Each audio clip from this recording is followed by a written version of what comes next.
Hello, আসসালামু আলাইকুম। আশা করি আপনারা সবাই ভালো আছেন। আজকে বেশ কিছু কোশ্চেনের অ্যান্সার দেওয়ার জন্য আসলাম।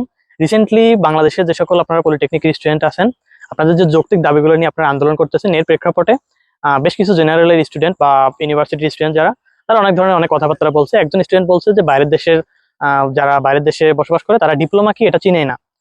আদতে আমার সেই ভাইটার জ্ঞানের স্বল্পতার বিষয়টা মনে হয়েছে, কারণ বাইরের দেশগুলো চলতেছে ডিপ্লোমা টেকনিক্যাল এডুকেশনের উপরে। যদি আমি বলি চায়নার কথা, চায়না টোটালি ডেভেলপড হয়েছে আপনার টেকনিক্যাল এবং ডিপ্লোমা কারিগরি শিক্ষার জন্য।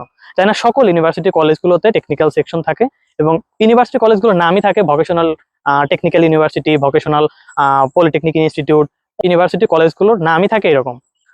বাট সেখানে দেখা যাচ্ছে বাংলাদেশের অনেকেই এই বিষয়গুলো এতটাই রিগ্রেট করে যে পলিটেকনিক স্টুডেন্ট বা ডিপ্লোমা স্টুডেন্ট শুনলে এই বিষয়টা মানে একটু নেগেটিভ নজরে দেখে, একটু কুমা মনে করে।